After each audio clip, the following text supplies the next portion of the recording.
Thor, welcome back. Today we're diving into the life of Edvard Munch, a name that instantly evokes the scream, but whose story is far richer and more turbulent than that single image.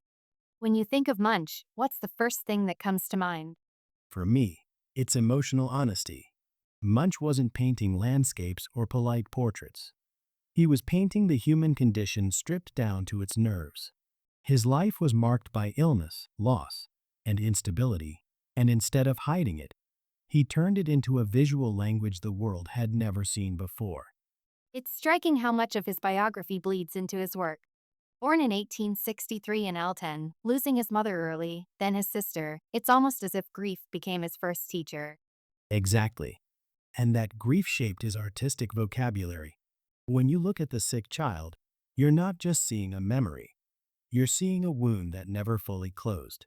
Munch once said, "Illness, madness, and death were the black angels that stood at my cradle." He wasn't exaggerating. He was describing the emotional climate he grew up in. And yet, he transformed that darkness into something universal. The scream isn't just a personal panic attack, it's a portrait of modern anxiety. Right. That's why it resonates. He captured a feeling that belongs to all of us. The swirling sky, the vibrating colors, the figure dissolving into the landscape, it's the visual equivalent of a psychological earthquake. And he did this long before psychology had the vocabulary for it. Do you think that's why he's considered a pioneer of Expressionism? Absolutely. He wasn't interested in what the eye sees. He was interested in what the soul feels. He painted emotion as if it were a physical force. That's why his lines tremble, why his colors pulse. He was mapping the interior world decades before it became a movement. And yet, despite the turmoil, he lived a long life, passing away in Oslo in 1944, and left behind an enormous body of work. A body of work that still feels contemporary. Munch understood that human beings are shaped by loss, longing, fear, desire, and he refused to look away. That courage is what keeps his art alive. Thor, we can't talk about Munch without eventually arriving at the scream. It's almost become a shorthand for existential dread. But when you look at it closely, what do you see? I see a moment of total psychic rupture. Not fear in the traditional sense, but a kind of internal vibration, like the boundary between the self and the world has dissolved. Munch described hearing a scream passing through nature, and that line tells you everything. The figure isn't screaming. The world is. That's such an important distinction. People often assume the figure is the source of the sound, but Munch flips it. The environment becomes the emotional protagonist. Exactly. The sky is on fire. The fjord is trembling. The lines are undulating. It's as if the landscape itself is having a panic attack. And the figure, that ghostly, almost skeletal form, is just absorbing it. It's a portrait of someone overwhelmed by forces they can't name. Which makes it feel incredibly modern. Anxiety today is often described as something ambient, atmospheric, not tied to a single event, but to a sense that the world itself is unstable. Munch understood that long before psychology had the language for it. He was painting the emotional climate of modernity. The industrial age, urbanization, shifting identities, all of it created a kind of existential pressure. The screen captures that pressure in a single, unforgettable image. And yet, despite its intensity, there's something strangely universal about it. People from every culture recognize themselves in that figure. Because it's not a portrait of a person. It's a portrait of a feeling. The figure has no gender, no age, no identity markers. It's almost a silhouette of human vulnerability. That's why it endures. Munch distilled the raw essence of being overwhelmed, and he did it with such honesty that it still speaks to us today. Do you think Munch intended it to be autobiographical, or was he reaching for something larger? Both.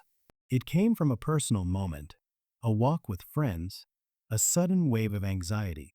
But Munch was always translating the personal into universal. He wasn't documenting his life. He was mapping the emotional architecture of being human. Thor, one of the most fascinating things about the scream is that it wasn't born from imagination alone. Munch described a very specific moment that triggered it. How do you interpret that scene? It's almost eerie how ordinary the moment was. He was walking with two friends along a road above Oslofjord, a place he knew well, a place that should have felt familiar. But something shifted. The sky turned red, the air felt heavy, and he suddenly sensed this wave of anxiety rising inside him. That contrast, the mundane setting and the overwhelming emotion, is what makes the story so powerful. Right. He wrote about it in his diary. I felt a great unending scream piercing through nature. It's such a visceral line. It is. And what's striking is that he doesn't say he screamed. He says nature screamed. That tells you he wasn't just describing a personal panic attack. He was describing a moment when the boundary between his inner world and the outer world collapsed. The environment became a mirror for his emotional state. Almost like the landscape absorbed his fear and amplified it back to him. Exactly.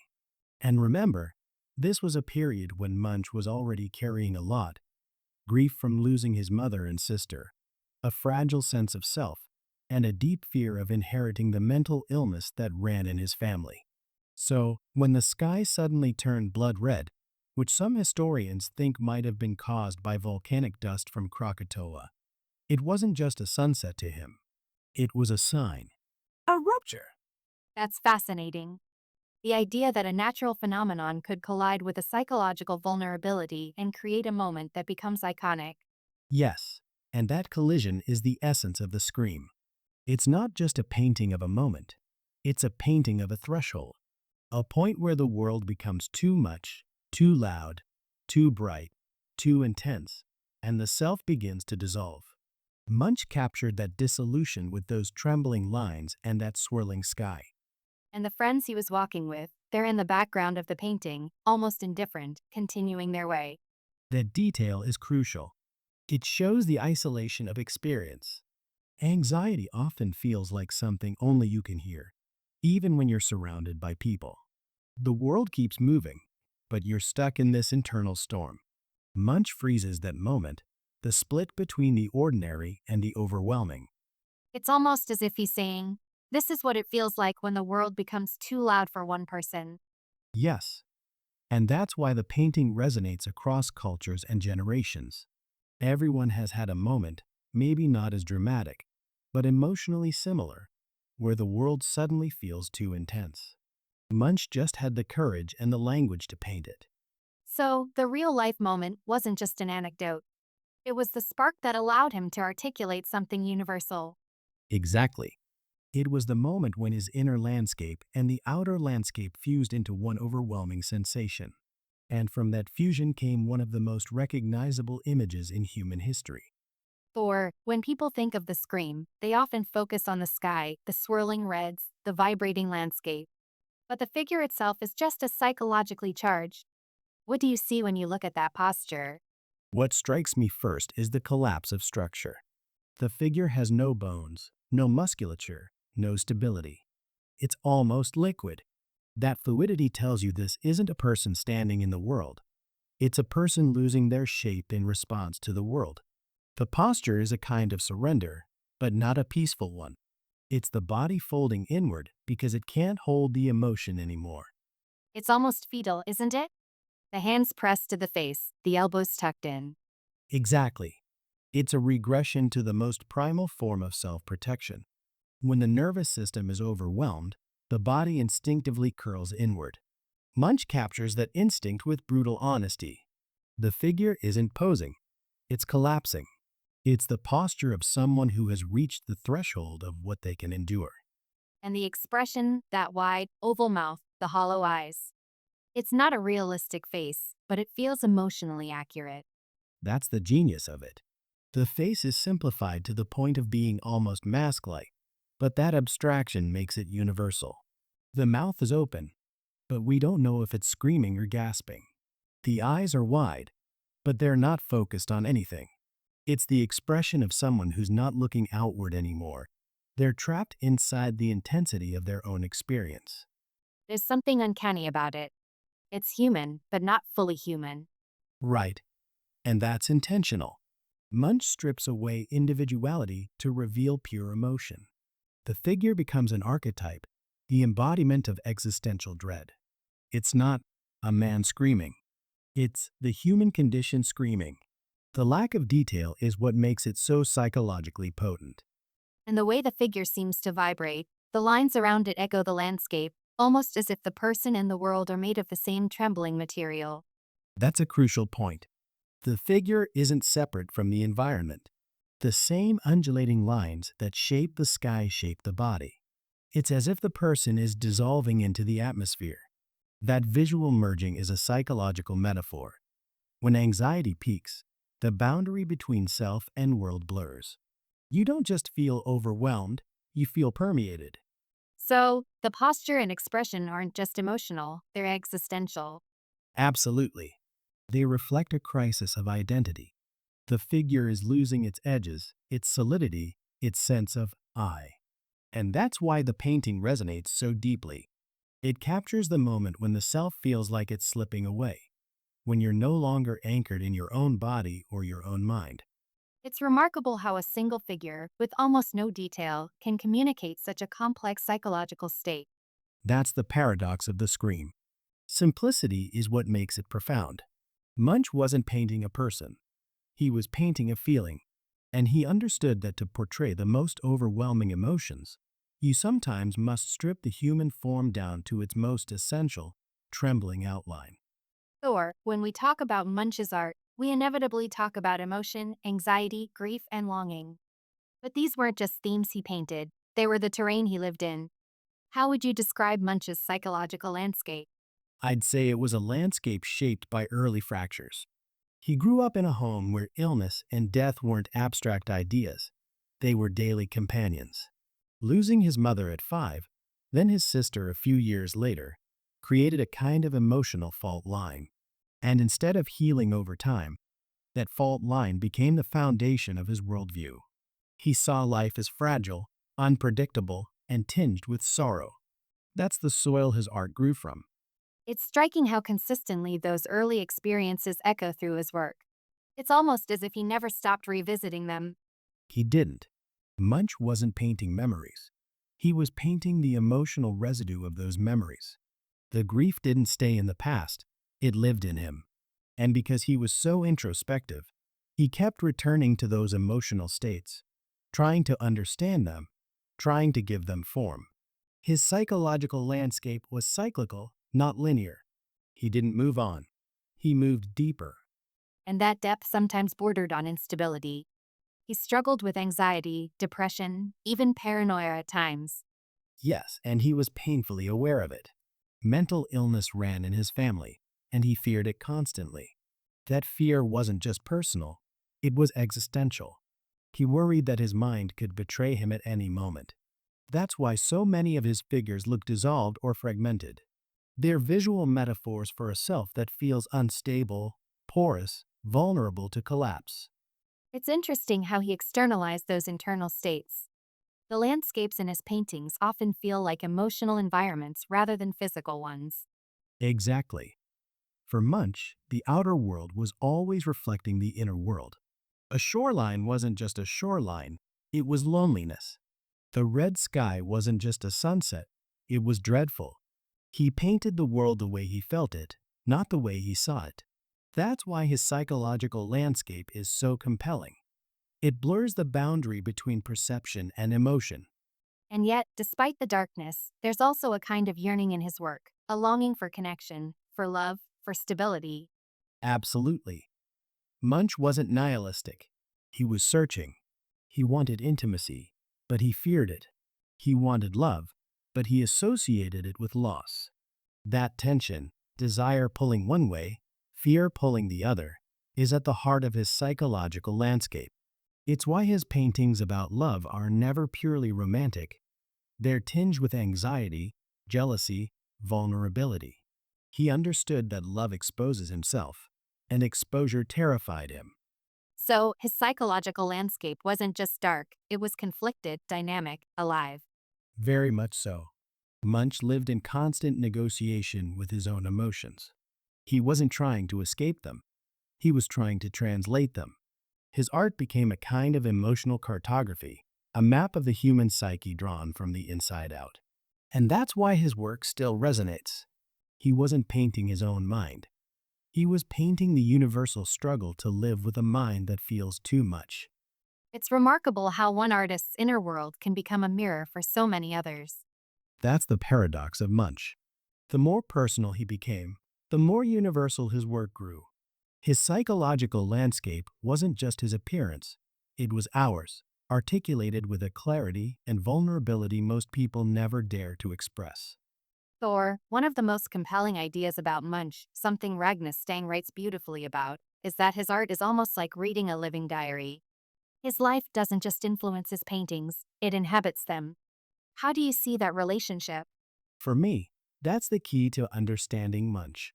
He didn't paint from observation, he painted from experience, and often from self trial.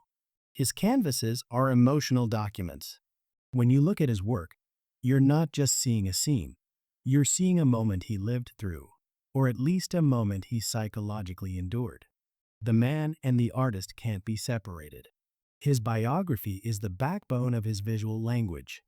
It's almost as if every painting is a confession, not in a dramatic sense, but in a deeply human one. Exactly. Munch wasn't trying to impress anyone with technique. He was trying to survive himself. His paintings are the traces of that struggle. Think about the sick child, anxiety, jealousy, melancholy. These aren't themes he chose because they were fashionable. They were the emotional climates he lived in. He once said, "I paint only what I have seen or felt." That's not a slogan, it's a method. He painted what he had through lived. And that through living, the self trials, lasted for years.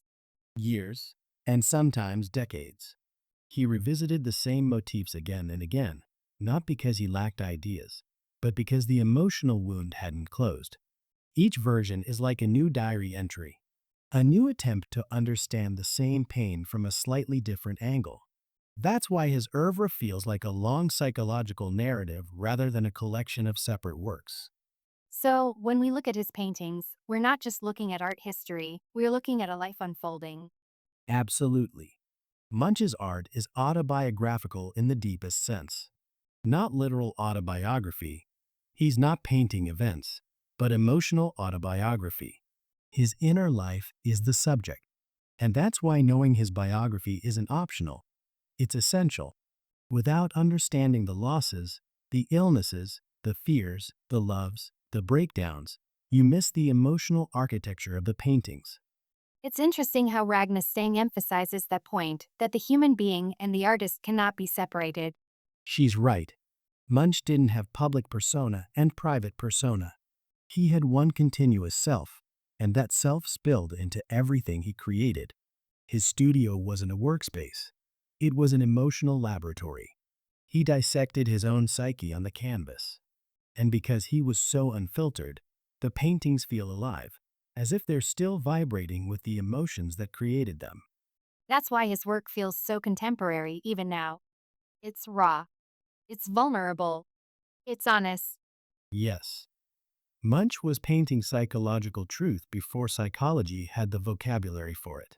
His diary-like approach, this relentless self-examination, makes his work timeless. He wasn't documenting the world. He was documenting the human condition as he lived it.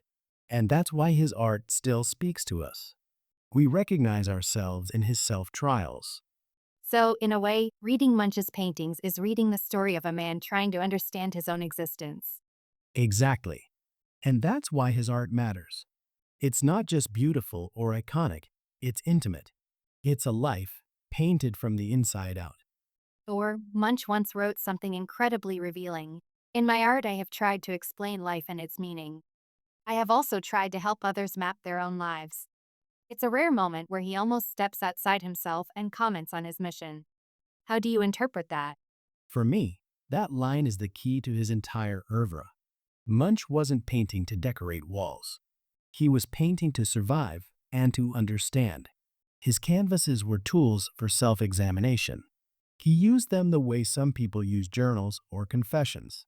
And because he was so honest, his art became a kind of emotional compass for others. He maps his own life so thoroughly that we can navigate ours through his images. And that mapping begins in darkness, literally and metaphorically. Illness, poverty, loss. His childhood was marked by shadows. Yes, if you follow Munch from the beginning, it's like watching dawn break in slow motion. The early years are steeped in what he called youth's dark, melancholic morning twilight. He grew up in a home where sickness was constant, where death was familiar, where money was scarce. Those experiences didn't just influence him, they shaped the emotional architecture of his entire life. So, when he says he tried to explain life, he's really talking about explaining his life and the forces that shaped him. Exactly. And he does it with brutal honesty. He paints the fear of losing a loved one because he lived it. He paints jealousy because he felt it tearing him apart. He paints anxiety because it stalked him like a shadow. Munch never painted anything he hadn't experienced or at least deeply through-lived. That's why his work feels so raw. It's not imagined. It's endured. Ragnar Stang writes that the man and the artist cannot be separated, and you feel that in every brushstroke. Absolutely. Munch didn't have a public mask. He had one self, fragile, searching, wounded, and he put that self on the canvas again and again. His art is a living diary, but not a diary of events. It's a diary of emotions, a diary of survival. When you turn the pages of his work, you're turning the pages of his inner life. And yet, as we follow him through the years, something shifts. The darkness doesn't disappear, but it changes character. Yes, that's the beauty of his trajectory. If the early works are filled with the shadows of anxiety, the later works are filled with light, not naive light, but earned light. It's as if he fought his way through the fog of youth and finally reached a place where color could breathe again. By the time he becomes an old man, his palette explodes. The paintings are vibrant, almost jubilant. It's the culmination of a long, uneven, but deeply human journey. So, his life becomes a kind of arc, from darkness to color, from fear to a kind of acceptance. Exactly. And that arc is what makes his work so compelling. You're not just looking at paintings. You're witnessing a life unfolding. A life marked by illness and poverty, yes, but also by resilience, curiosity, and a relentless search for meaning. When he reaches old age, the colors burst forth like a final affirmation. I have lived, I have suffered, and I have found beauty anyway. It's powerful to think that his final works, those radiant, almost ecstatic canvases, are the sunrise after a lifetime of twilight. That's the perfect way to put it. Munch's life is a long dawn, and his art is the light breaking through. Thor, earlier you described Munch's art as a kind of living diary. If we follow that idea, then each painting becomes a chapter, a moment in his emotional evolution. Could we walk through some of those chapters? Absolutely. Munch's life unfolds through his paintings almost chronologically, not in dates, but in emotional states. Each work is like a milestone on his inner journey. And when you place them side by side, you see a life moving from darkness toward a hard-won light. Let's start at the beginning, The Sick Child starting in 1885 to 1886. It's one of his earliest breakthroughs. Yes, and it's the emotional genesis of everything that follows. This painting is the embodiment of childhood trauma. He's revisiting the death of his sister Sophie, but he's not painting the event. He's painting the ache it left behind. The rough brushstrokes, the scraped surface, the trembling color, it's grief made visible. This is the chapter of loss, the moment when the world first revealed its fragility to him. It's like the first page of his diary is written in sorrow. Exactly. And that sorrow becomes the emotional foundation of his entire artistic language. Then we move into Melancholy painted 1893. The figure on the shoreline, head in hands, feels like the beginning of his psychological vocabulary. It is. This is where Munch shifts from painting external scenes to painting internal states. The landscape becomes a mirror for the mind. The shoreline curves like a sigh. The colors feel heavy. This chapter is about introspection. The moment he realizes that the real drama is happening inside him. And then comes The Scream from 1893, the emotional earthquake. Yes, this is the chapter of rupture. The moment when the inner world and the outer world collide. Anxiety becomes cosmic. The figure dissolves, The sky burns, the lines vibrate. It's the visual climax of his early emotional life, the point where fear becomes overwhelming, where the self feels like it's slipping away. After that, his work turns toward love, but not romantic love in the traditional sense. No, these are the chapters of longing and danger. Madonna, painted 1894, is sensual but shadowed. Vampire from 1895 is intimate but suffocating. Munch saw love as both salvation and threat. These paintings reflect his fear of intimacy, his desire for connection, and his terror of losing himself in another person. It's the emotional push-pull that defined his relationships. And then we see him turn outward again, crowds, faces, tension. Yes, these are the chapters of social fear. The crowds and anxiety and jealousy from 1890s have the same hollow eyes as the figure in the scream. It's as if the world is filled with echoes of his own dread. Jealousy is another emotional confession. The green tint, the staring eyes, the woman in the background. These works show how deeply he felt the emotional storms of relationships. Then something shifts. Suddenly, the palette opens. The compositions breathe. Exactly. The Sun, painted 1911, is the chapter of renewal. After years of turmoil, breakdown, and recovery, Munch begins to see the world with new eyes. The sun dominates the canvas, radiant, life-giving, almost triumphant. It's the opposite of the scream. Where the earlier work collapses inward, this one expands outward. It's the beginning of his late life affirmation. And finally, we reach the last chapter, the old man facing time itself, self-portrait between the clock and the bed, painted through 1940 to 43. Yes, this painting is extraordinary. He stands between a clock and a bed, symbols of time and mortality, but he's not afraid. He's reflective, steady, almost serene. Behind him are decades of paintings, like memories lining the walls. This is the chapter of acceptance. The man who once painted anxiety now paints clarity. The palette is rich, the lines confident. It's the culmination of a life lived in full emotional exposure. So, when we look at Munch's paintings in sequence, we're not just seeing an artist evolve, we're seeing a human being grow. Exactly. His art is a biography written in color. Each painting is a chapter, each chapter a step toward understanding life, suffering, love, fear, and finally, peace. Munch didn't just paint his emotions, he lived through them, and he left the map behind for the rest of us. Or, when we talk about Munch's emotional life, his self-portraits feel like the most direct window into his psyche. They're not just images of a face, they're psychological documents. How do you see them? For me, Munch's self-portraits are like seismic readings of his inner world. Each one captures a different emotional temperature. He wasn't interested in likeness.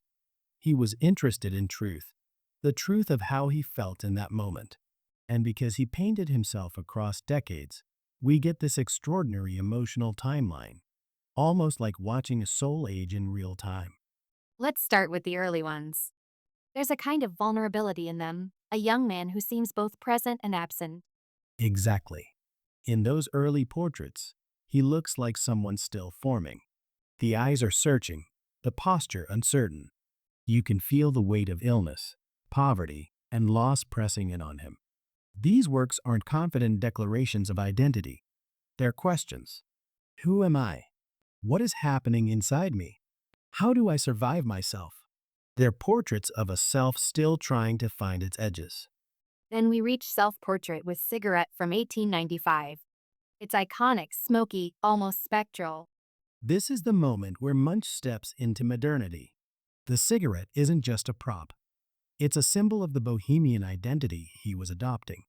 But look at the body, elongated, dissolving into the darkness. The smoke curls around him like a psychological aura. He's presenting himself as both artist and outsider, confident yet fragile. It's a portrait of a man performing identity while simultaneously questioning it. And then there's Self-Portrait in Hell from 1903. It's raw, almost shocking. This is Munch at his most exposed. He paints himself naked, surrounded by flames, staring directly at us. It's not erotic. It's existential. He's showing us the internal inferno, the anxiety, the guilt, the fear of madness. This is a psychological confession. He's saying, this is what it feels like inside me. It's one of the most brutally honest self-portraits in art history. Then we have the self-portrait from 1906 after he accidentally shot himself during a fight with Tulla Larson. Yes, this is the chapter of trauma. His hand is bandaged, his face pale, his posture tense. The room feels claustrophobic. He's painting the aftermath of emotional chaos, the collapse of a relationship, the fear of losing control, the physical wound as a metaphor for the psychological one. It's a portrait of a man trying to hold himself together. And then, decades later, the tone shifts. The late self-portraits feel calmer, more grounded. Absolutely. By the time we reach self-portrait with the Spanish flu or self-portrait between the clock and the bed, we see a man who has stopped fighting himself. The anxiety hasn't vanished, but it's transformed. The colors are richer, the lines more assured. He stands with a kind of quiet acceptance, aware of time, aware of mortality, but no longer afraid. These portraits are the emotional epilogue of his life. It's remarkable how the self-portraits collectively form a narrative, almost like chapters in a memoir. Exactly. They're not just images, they're emotional documents. Through them, we see the young man searching for identity, the adult wrestling with anxiety and desire, the middle-aged artist confronting trauma, and the old man standing face-to-face with time. Munch didn't just paint his face, he painted his existence. And that's why his self-portraits are so powerful. They're not about how he looked, they're about how he felt. So, in a way, his self-portraits are the most honest biography we have. Yes, they're the diary entries he couldn't write in words. They're the emotional craze of a life lived in full exposure. And when you look at them together, you're not just seeing an artist, you're seeing a human being trying to understand himself, one brushstroke at a time. One of the most striking things about Munch is how deliberately he used color. For him, color wasn't decorative, it was emotional architecture. How do you see his relationship with color? For Munch, color was never neutral. It was a psychological force. He used it the way a composer uses sound to create tension, release, dread, and longing. When you look at his palette across the decades, you're essentially watching his emotional life unfold in pigment. The colors are not describing the world, they're describing him. Let's start with the early work. The palette feels almost bruised. Exactly. In The Sick Child, the greens are pallid, the yellows are thin and sickly.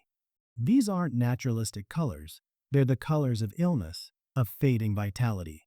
He's painting the emotional temperature of the room, not the literal one. The palette is drained because he was drained. It's grief translated into hue. It's as if the colors themselves are mourning. Yes, and that's the brilliance of it. He doesn't show grief through facial expressions. He shows it through atmosphere. The colors carry sorrow. Then we reach the scream, where the colors explode, but not in a joyful way. No, this is the palette of panic. The sky is a violent red-orange, not the warmth of sunset, but the heat of emotional overload. Red becomes the color of existential alarm. The blue of the water isn't calm. It's cold, almost metallic. It's the blue of dissociation. And the figure itself is a pale, ghostly beige, drained of life, overwhelmed by the world's intensity. So, the colors don't describe nature, they're describing a psychological event. Exactly. The landscape becomes a mood ring for the soul. In the works about love, Madonna, vampire, jealousy, the colors shift again. Yes. Here, red becomes the color of desire, but also danger. In Madonna, the red halo is sensual but unsettling. In Vampire, the deep reds and blacks merge into something suffocating. And in Jealousy, the green is acidic, the color of envy, of emotional corrosion. Munch understood that love isn't just warmth, it's vulnerability. His palette reflects that duality. And then there's the crowd paintings, Anxiety, Evening on Karl Johann, where the colors feel almost drained of humanity. Yes, the faces are pale, almost mask-like. The eyes are hollow. The background is a swirl of dark blues and blacks. These are the colors of alienation. Munch uses desaturated tones to show emotional distance. The crowd becomes a sea of ghosts. It's not the world he's painting, it's the feeling of being swallowed by it. Then, suddenly, the palette opens. The sun is almost shocking in its brightness. It's the palette of rebirth. The yellows are radiant, the blues expansive, the orange is warm. This is Munch after the breakdown, after the hospital, after the years of turmoil. The colors are no longer anxious. They're life-affirming. It's as if he finally allowed himself to breathe. The sun isn't just a symbol, it's a psychological breakthrough. And in the late self-portraits, the colors feel grounded, almost contemplative. Yes, the purples are deep and introspective. The greens are earthy. The reds are warm, not frantic. These are the colors of a man who has made peace with himself. They're not triumphant, but they're steady. The palette reflects emotional maturity, a kind of quiet reconciliation with life. So, for Munch, color wasn't symbolic in a fixed way, it was fluid, shifting with his emotional state. Exactly. Red could mean passion or panic or danger. Blue could mean calm or collapse. Green could be nature or jealousy. He didn't use color to label emotions, he used it to evoke them. His palette is a psychological spectrum, and when you follow it across his life, you're essentially reading his emotional autobiography in color. It's remarkable how deeply he trusted color to carry meaning. Yes, for Munch, color was the most honest language he had. Words can hide, faces can lie, but color tells the truth. Thor, one of the most striking threads running through Munch's work is his use of darkness and light, not just visually, but symbolically. It feels like he's painting the shifting weather of his own inner life. How do you see that dynamic? For Munch, darkness and light weren't opposites. They were emotional states. He used them the way a writer uses chapters. Darkness wasn't simply the absence of light, it was the presence of fear, grief, illness, or existential uncertainty. And light wasn't just brightness, it was clarity, renewal, or the fragile hope that emerges after suffering. When you follow his career, you're essentially watching him move through these emotional climates. Let's begin with the early work. The darkness there feels almost inherited. Exactly. In the early paintings, the sick child, night in St. Cloud, melancholy, darkness is the emotional baseline. It's the world he grew up in.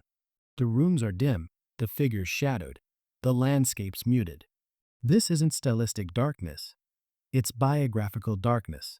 He lost his mother and sister early. His father was deeply religious and often anxious. Poverty was constant. Darkness was the emotional climate of his childhood, and he paints it with a kind of raw fidelity. It's not dramatic darkness, it's lived in darkness. Exactly. It's the darkness of long winters, sick rooms, whispered fears. It's the darkness of a child trying to understand loss.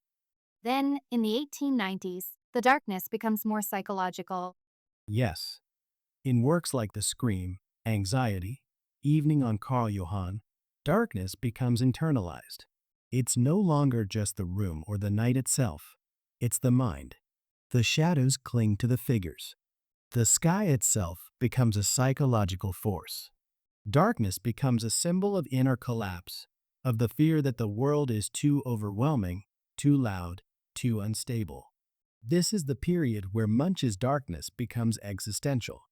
And in love-themed works, darkness takes on a different tone. Absolutely. In Vampire, Jealousy, Ashes, darkness becomes intimate. It's the shadow of desire, the fear of abandonment, the pain of jealousy, the vulnerability of love. The darkness wraps around the figures like a psychological fog. It's not evil, it's emotional risk. Munch understood that love exposes the self, and exposure frightened him. So, the darkness in these works is the darkness of longing mixed with fear. Then we reach the period around his breakdown. The darkness becomes almost oppressive. Yes. In Self-Portrait in Hell, self-portrait with a bottle of wine, and the works from his hospital stay, darkness becomes a crisis state. It's the darkness of losing control, of fearing madness, of confronting the limits of the self. These paintings are some of the most honest depictions of psychological collapse in art history. The darkness is no longer symbolic, it's experiential. And then something remarkable happens. Light returns. Exactly. After his treatment in Copenhagen, Munch's palette shifts dramatically. Works like The Sun, The Yellow Log, and The Dance of Life show a new relationship to light. It's not naive or sentimental, it's earned. The light feels like recovery, like breath returning to the body. It's the light of someone who has walked through darkness and come out the other side, not untouched, but transformed. And in the late works, the light becomes almost spiritual. Yes. In Self-Portrait Between the Clock and the Bed, The Artist and His Model, and the radiant landscapes from Eakly, light becomes a symbol of acceptance. It's not triumphant. It's peaceful. The shadows are still there, but they're no longer threatening. They're part of the composition. Munch reaches a point where darkness and light coexist, not as enemies, but as partners in the story of a life. So, when we look at Munch's career, the movement from darkness to light isn't just stylistic, it's biographical. Exactly. His art is a long emotional dawn. It begins in the twilight of childhood grief, moves through the night of psychological turmoil, and gradually opens into the sunlight of late life clarity. Darkness and light are the emotional coordinates of his life. And when you follow them, you're not just watching an artist evolve, you're watching a human being find his way toward understanding. Thor, when we look at Munch's late works, the radiant landscapes, the glowing self-portraits, the almost jubilant colors, it's hard to believe they come from the same man who painted the scream or anxiety. What role did illness and recovery play in that transformation? A profound one. Illness wasn't just an episode in Munch's life. It was a recurring companion. He grew up surrounded by sickness, and he carried that vulnerability into adulthood. But the turning point came around 1908, when he suffered a severe psychological breakdown.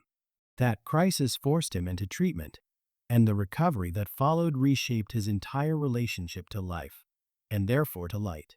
It's almost as if the breakdown became a threshold, a point where the darkness had to be confronted before anything new could emerge. Exactly.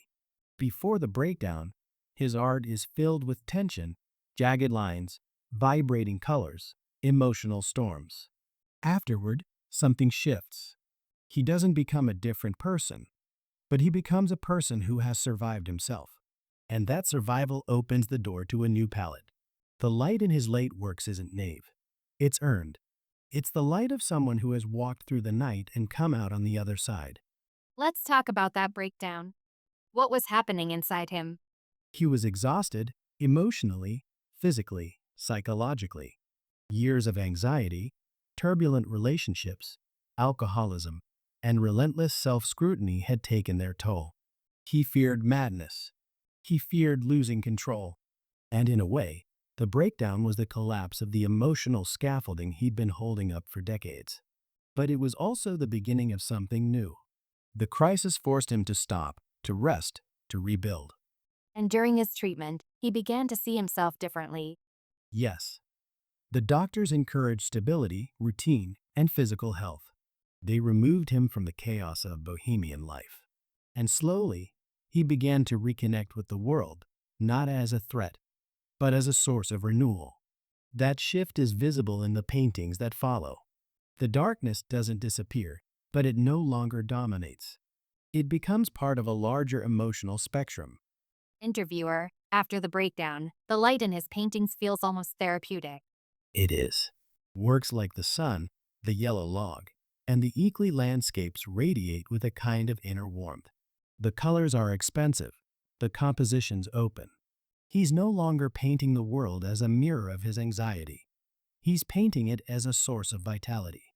The light becomes a symbol of recovery, not a denial of suffering, but a testament to resilience. It's interesting how the light doesn't erase the darkness, it integrates it. Exactly. Munch never pretends the darkness wasn't there. You can still feel the shadows in the corners of the canvas, but they're no longer overwhelming.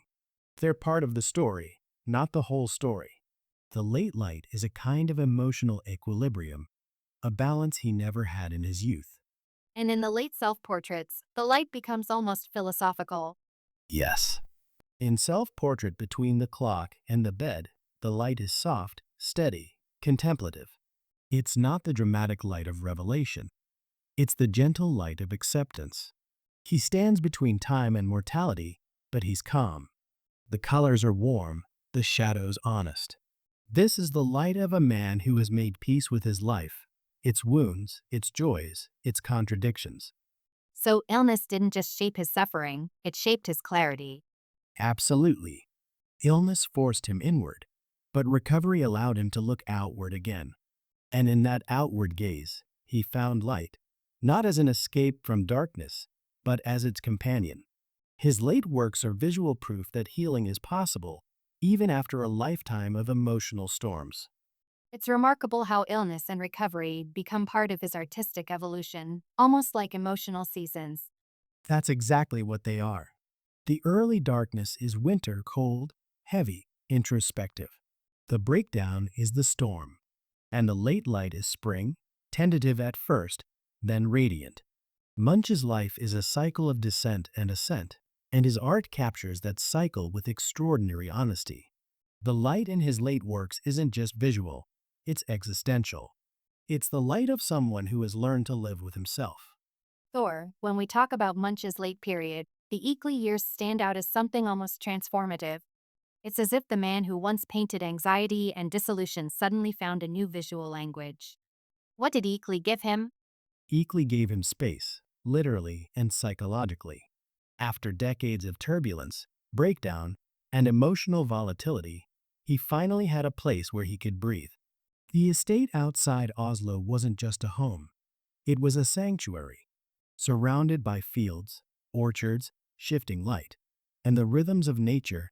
Munch found a kind of stability he'd never known before, and that stability reshaped his art. It's striking how different Eakly was from the bohemian chaos of Berlin or Paris. Exactly. In Berlin, he was surrounded by intellectuals, drink, arguments, affairs, the whole storm of modern life. At Eakly, the storm quieted. He lived alone, worked alone, walked alone. Silence became a kind of medicine, and in that silence, he began to see the world differently. The anxiety didn't vanish, but it softened. The colors opened. The compositions breathed. Eakly allowed him to rebuild himself from the inside out. And the landscape around him seems to seep into the paintings. Absolutely. The fields, the snow, the trees, they become emotional companions. In the early years, nature often mirrored its turmoil. At Eakly, nature becomes a stabilizing force. Look at the yellow log, the apple tree, the sun. These aren't landscapes of dread. They're landscapes of presence. He's no longer projecting anxiety onto the world. He's absorbing calm from it. The light becomes warmer, the brushwork more confident, the colors more saturated. Eakly taught him to see beauty again. The palette shift is extraordinary. The late work almost glow. They do. The Eakly palette is full of rich greens, luminous yellows, deep purples, and radiant blues. It's the palette of someone who has survived himself. The colors aren't frantic or trembling anymore. They're grounded. They have weight, warmth, and clarity. This is the light of recovery, of acceptance, of a man who has finally found a rhythm that doesn't tear him apart. And the self-portraits from Eakly feel different too, calmer, more reflective. Yes, in the Eakly self-portraits, he's no longer fighting himself. He stands in the doorway, in the garden, in his studio, always with a kind of quiet dignity. The shadows are honest, but they're not threatening. The light falls gently across his face. These are portraits of a man who has made peace with his past, his body, his age. He's not trying to dramatize his suffering anymore. He's witnessing his own life with clarity. It's remarkable how productive he was in those years. Incredibly productive. Eakly unleashed a late-life creative surge. He painted murals, landscapes, portraits, interiors, and countless studies of light. It's as if the quiet allowed him to channel decades of emotional intensity into pure artistic exploration. The anxiety that once consumed him became fuel for experimentation. He wasn't painting to survive anymore, he was painting to live. So, how would you describe his final style, the style shaped at Eakly? It's a style of emotional maturity. The lines are freer, the colors richer, the compositions more open. There's a sense of breadth, of spaciousness. The figures are less tortured, the landscapes more luminous. It's not that he abandoned darkness, it's that he learned to coexist with it. Eakly gave him the distance he needed to integrate his past rather than be overwhelmed by it. His final style is the visual language of a man who has lived deeply and come to terms with himself. So, in a way, Eakly wasn't just a place to go to, it was a resolution. Exactly. Eakly is where the itotional arc of his life settles. The man who once painted the scream of nature ends his life painting the quiet glow of evening light on snow. The journey from darkness to light isn't symbolic, it's lived. Eakly is the final chapter, the place where the storm finally breaks and the sun comes through. Thor, when we look at Munch's late works, there's a sense of calm, of distance, even of reconciliation. But the emotional traces of his earlier relationships, the passion, the jealousy, the heartbreak, still seem to echo through them.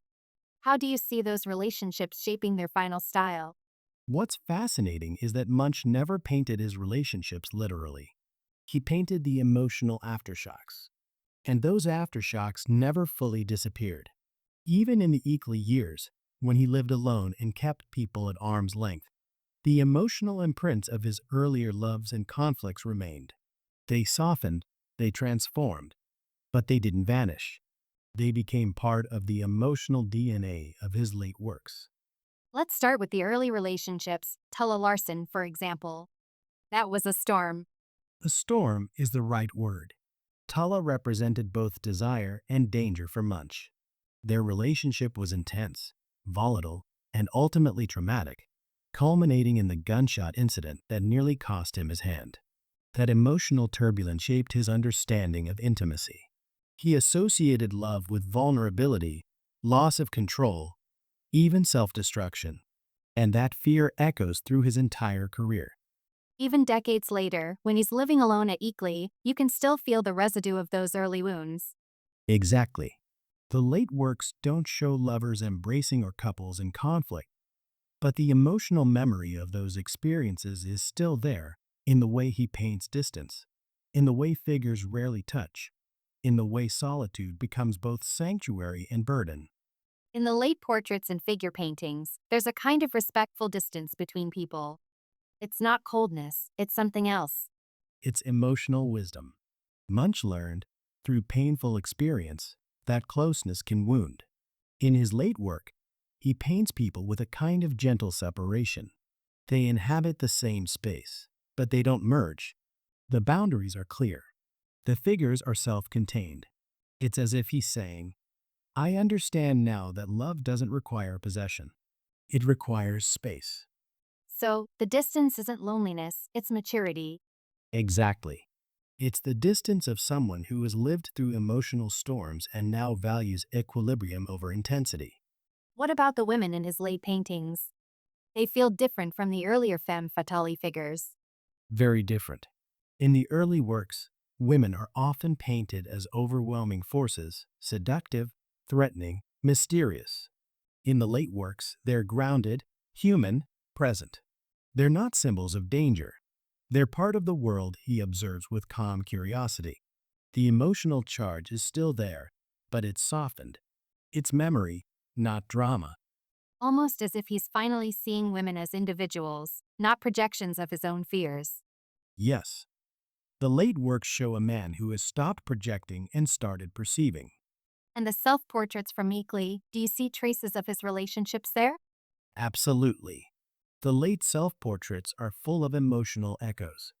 The way he stands alone in the doorway, or in the garden, or between the clock and the bed, it's the posture of someone who has loved deeply, suffered deeply, and chosen solitude not out of fear, but out of understanding.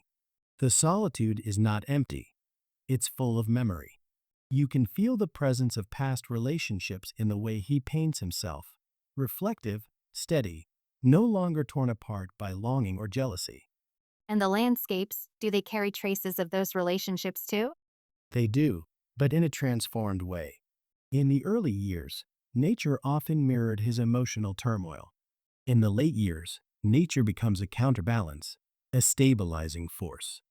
The trees, the snow, the fields at Eakly become companions, almost replacing the emotional intensity of human relationships.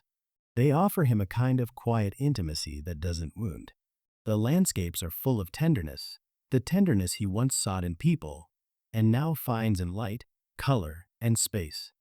So, in the late works, the relationships aren't depicted directly, they're distilled. Exactly. Passion becomes warmth. Jealousy becomes distance. The heartbreak becomes reflection. The fear becomes acceptance. His relationships echo through the late works not as literal memories, but as emotional wisdom. The man who once painted the agony of love ends his life painting the quiet glow of evening light. The emotional storms of his youth become the soft radiance of his old age. It's remarkable how a life of emotional turbulence can end in such visual serenity. That's the beauty of Munch. He didn't escape his past, he transformed it. And late work is proof. Thor, when we look at Munch today, it's clear that his influence extends far beyond art history. He seems to sit at the crossroads of psychology, philosophy, and emotional expression. How would you describe his legacy in modern psychology? I think Munch did something extraordinary long before psychology had the vocabulary for it. He visualized the inner life. He painted anxiety before the word anxiety had its modern meaning. He painted trauma before trauma theory existed. He painted dissociation, longing, jealousy, existential dread, all the emotional states we now analyze through psychology, but he did it intuitively from lived experience. In that sense, he's a pioneer of emotional literacy. It's fascinating how psychologists today still use the scream as a symbol of existential anxiety. Exactly. The scream has become a universal shorthand for psychological overwhelm. Therapists reference it. Researchers use it in studies on stress and perception. It's not just a painting, it's a psychological icon. And that's because Munch captured something fundamental, the moment when the self feels threatened by its own emotions.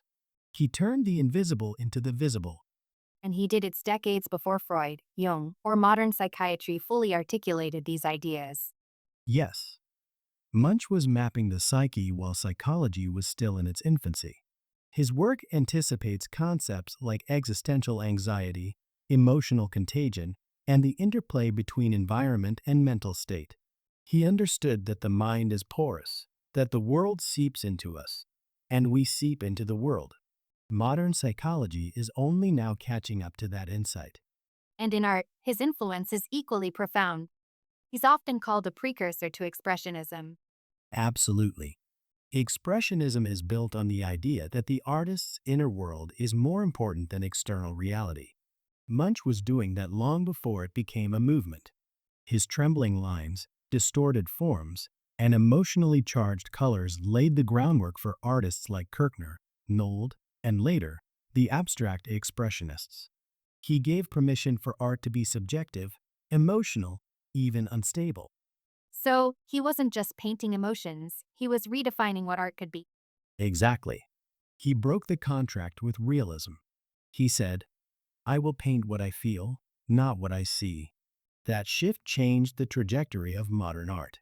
Without Munch, the emotional intensity of 20th century art would look very different. And beyond psychology and art, Munch has become part of modern culture. His images appear everywhere, memes, films, literature. Yes, and that's because he tapped into something universal. The figure in the scream isn't a person, it's a feeling. The pale faces in anxiety aren't portraits, they're states of mind. His work resonates because it speaks to the emotional challenges of modern life: alienation, overstimulation, uncertainty, longing. He painted the human condition before we had the language for it.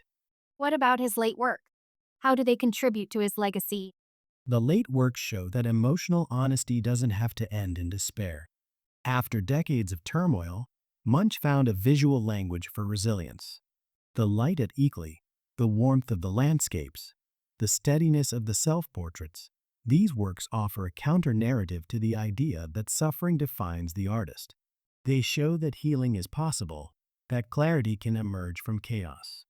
That's a legacy. So, when we talk about Munch's legacy, we're really talking about a dialogue between art and psychology, between emotion and expression. Exactly. Munch didn't just influence artists. He influenced how we understand ourselves. He gave us images of feelings we struggle to articulate. He showed that the inner world is worthy of representation, and he proved that vulnerability can be a form of strength. His legacy is not just artistic, it's human. It's remarkable how one man's emotional honesty can echo across generations. That's the power of Munch. He painted his life, and in doing so, he painted ours.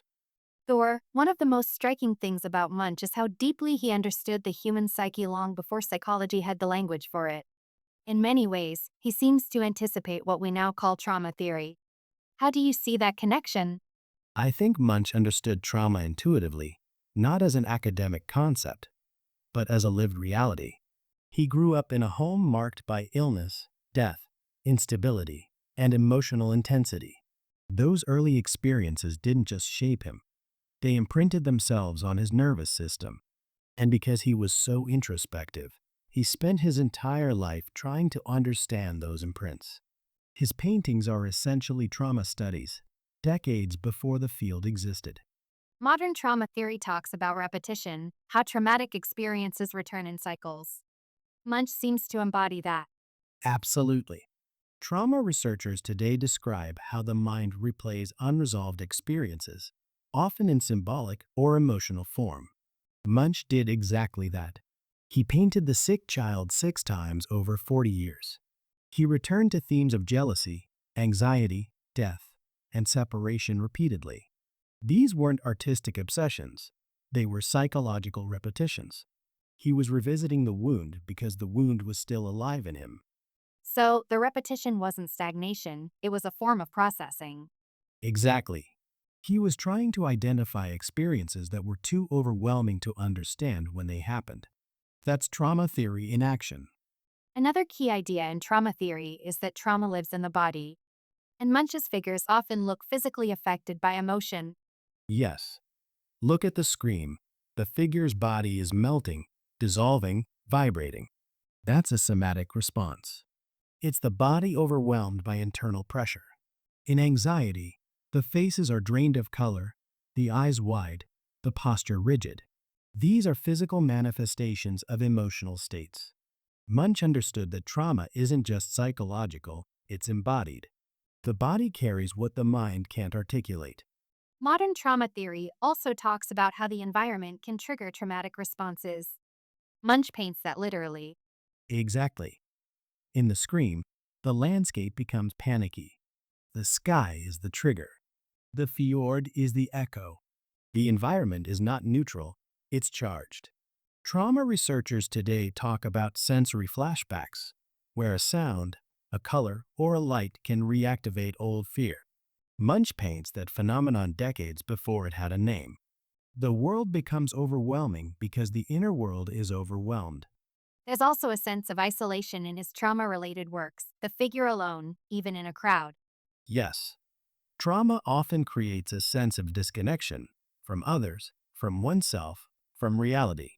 In Evening on Carl Johan, the crowd moves forward, but the viewer feels frozen. In Melancholy, the figure sits alone while life continues behind him. Munch understood that trauma was isolated. It creates a private world of fear that others can't see. His paintings capture that emotional solitude with painful accuracy. And his relationships, the volatility, fear, the longing, also reflect trauma patterns. Absolutely. Trauma often creates ambivalence toward intimacy, a desire for closeness mixed with fear of being hurt. Munch's love-themed works show exactly that. Vampires are both tender and suffocating. Jealousy is both desire and dread. He paints the emotional push-pull that trauma survivors often experience.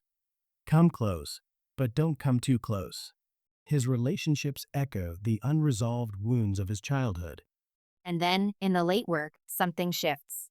The trauma doesn't disappear, but it seems integrated. Yes, that's what makes the Eakly years so moving. The light returns, not as denial, but as acceptance. Trauma theory today talks about integration, the ability to hold the past without being overwhelmed by it. Munch's late works embody that. The colors are warm, the composition's open, the figures grounded. He's no longer painting the wound. He's painting the life that grew around it. So, late work is not the absence of trauma, they're the resolution of it. Exactly. They're visual proof that healing is possible.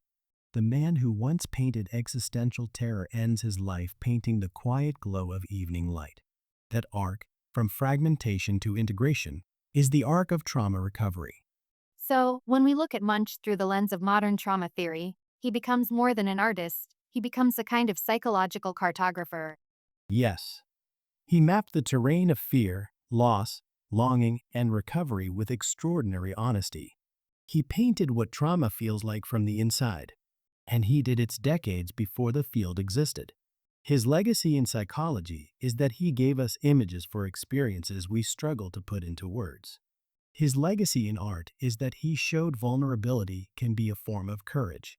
And his legacy in humanity is that he proved the wounded can still create light.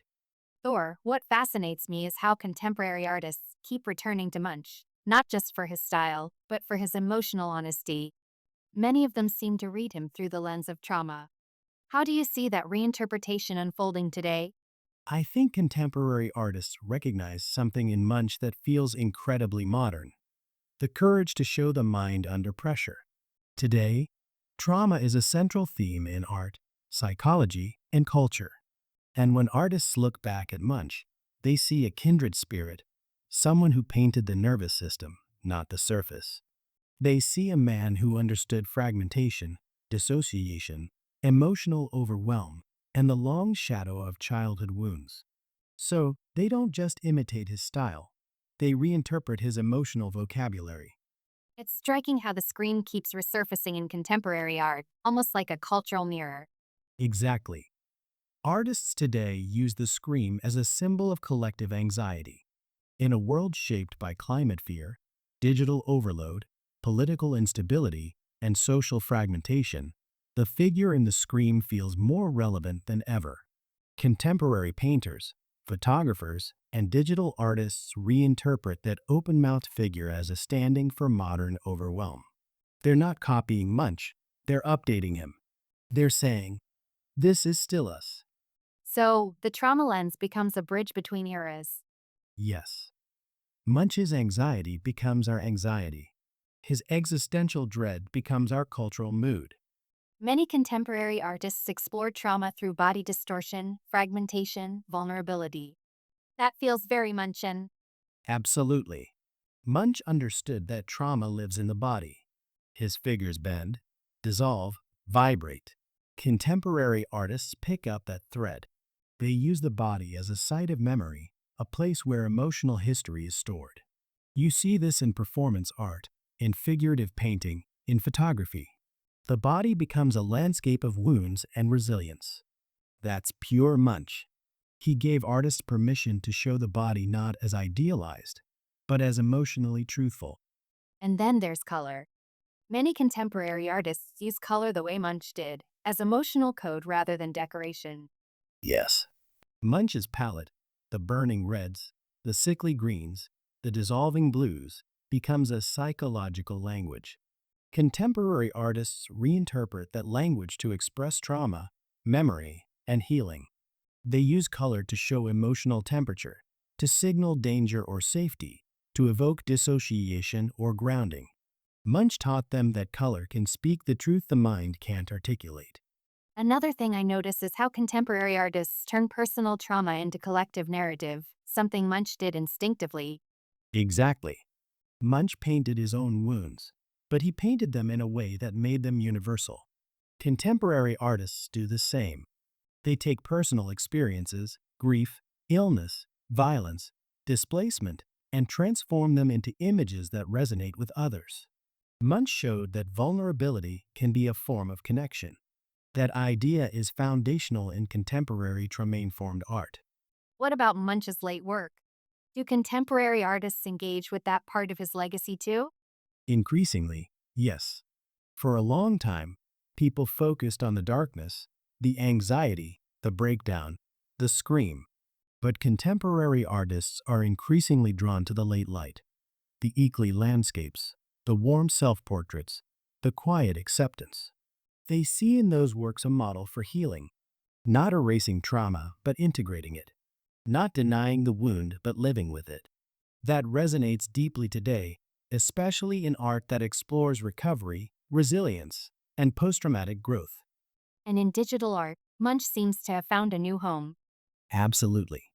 Digital artists reinterpret Munch's emotional distortions through glitch, blur, pixelation, visual metaphors for fractured identity in the digital age. The screen becomes a distorted avatar. The anxious crowd becomes a scrolling feed. The dissolving figure becomes a glitching body. It's Munch's trauma vocabulary translated into the language of screens. So when contemporary artists look at Munch, they're not just seeing a historical figure, they're seeing a guide. Exactly. Munch is the patron saint of emotional truth. He showed that art can hold pain without collapsing under it. He showed that the inner world is worthy of representation.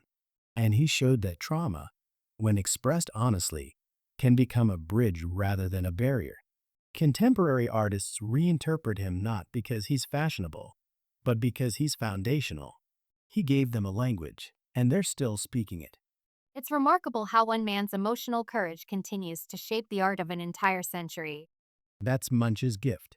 He painted his wounds, and in doing so, he helped others understand theirs.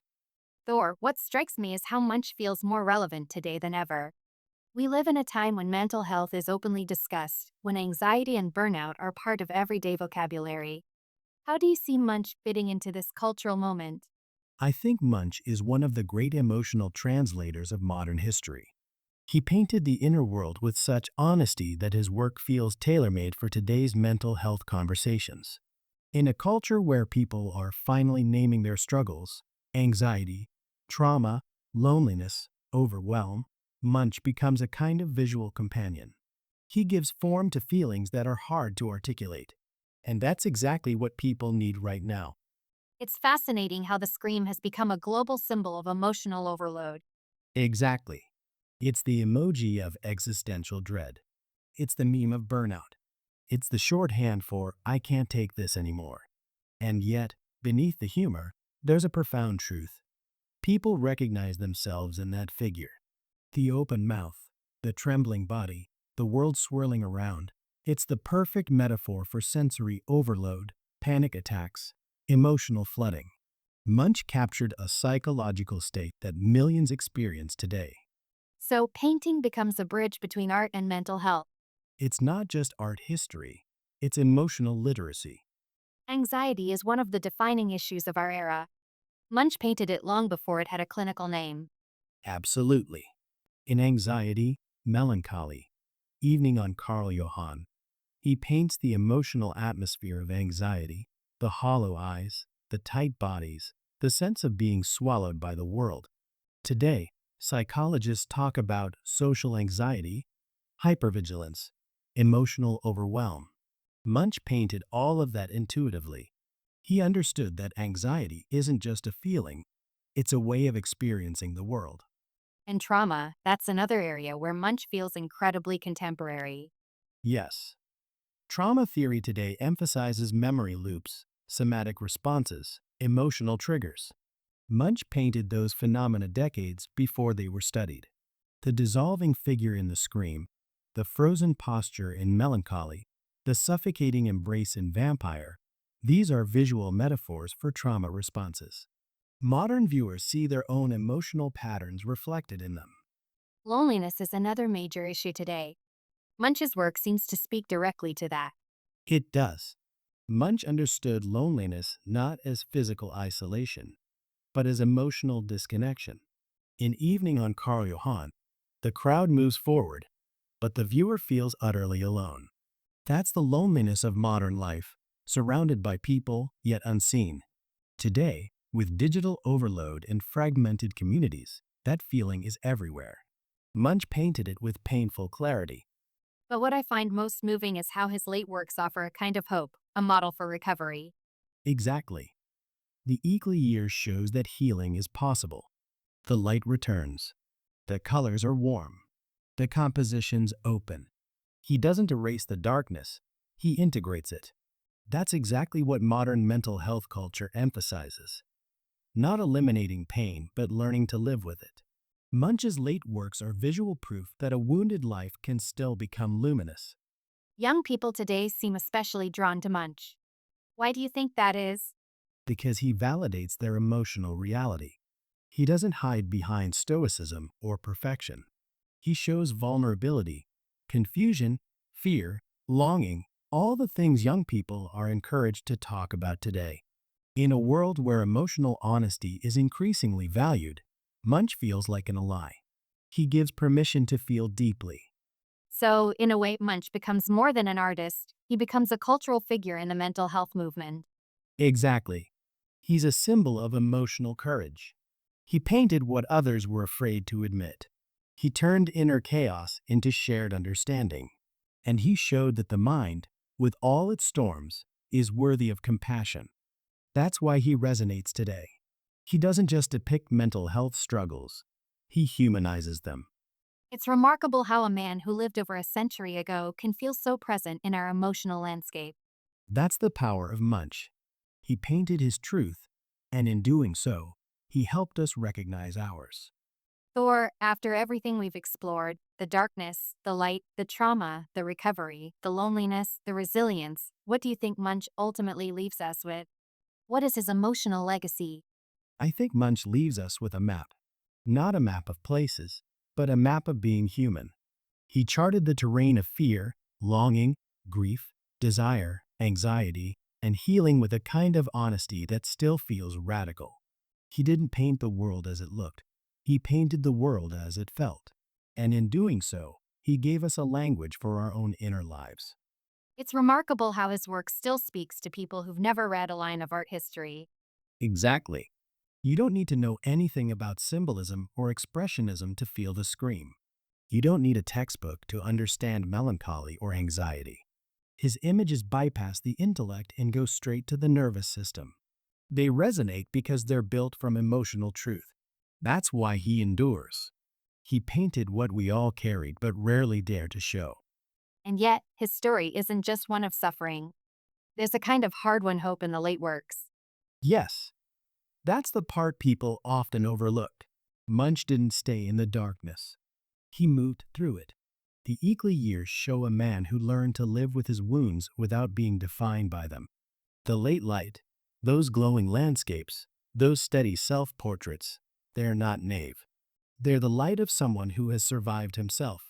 That's a powerful message in today's world, where so many people are trying to find their way through their own storms. So, his legacy isn't just emotional honesty, it's emotional endurance. Exactly. Munch teaches us that the inner world, with all its chaos and contradictions, is worth exploring. He shows that vulnerability is not a weakness, it's a form of courage.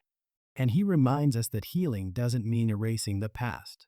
It means integrating it, living with it, letting it shape you without breaking you.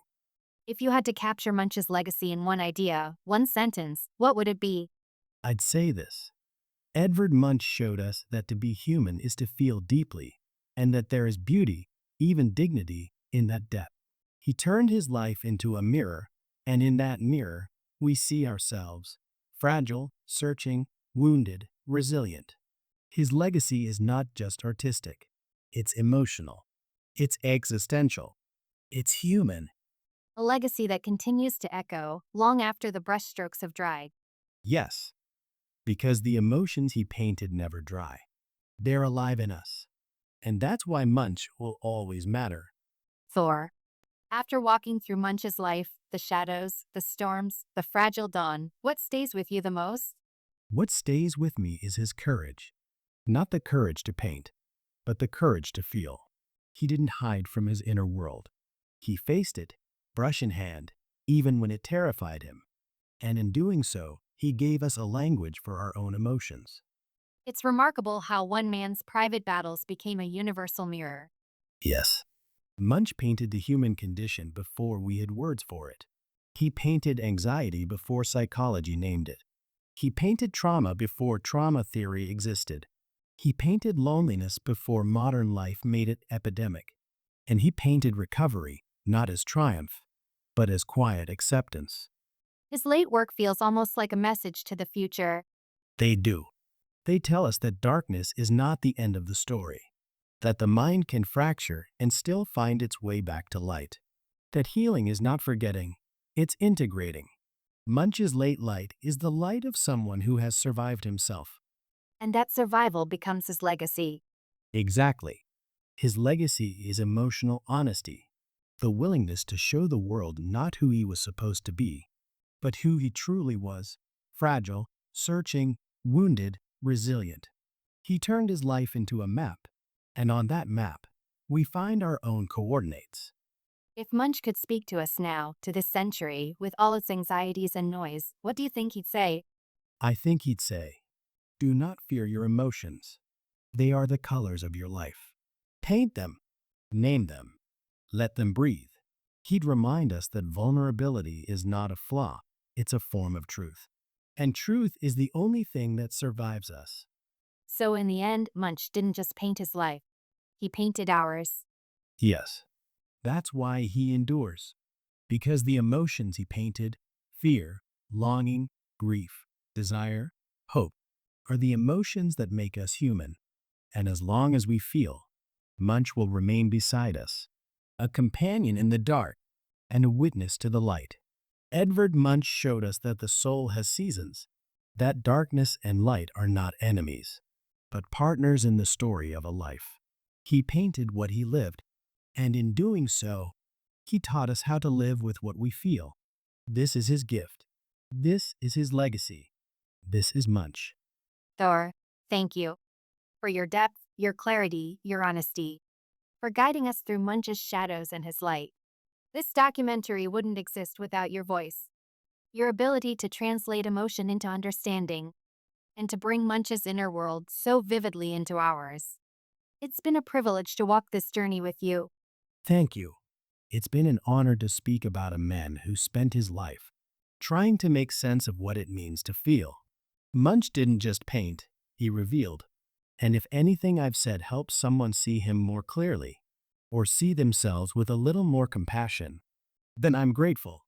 Because that's what his work gave me. A reminder that our emotions, even the difficult ones, are part of being human, and that there is beauty in that honesty. So, thank you for creating the space to explore him with care, for letting his story breathe, for honoring the man behind the brushstrokes. It's been a meaningful journey, one I'll carry with me long after the cameras stop. To everyone who has joined us on this journey, thank you. Thank you for listening, for feeling, for allowing space in your day to step into the emotional world of Edvard Munch with us. These conversations only matter because you're on the other end, bringing your own curiosity, your own reflections, your own inner landscapes to the experience. Art lives through the people who engage with it, and so does dialogue. Your presence here gives this story meaning. On behalf of our entire team, and with deep gratitude, thank you for being part of this episode. We hope it stays with you long after the sound fades.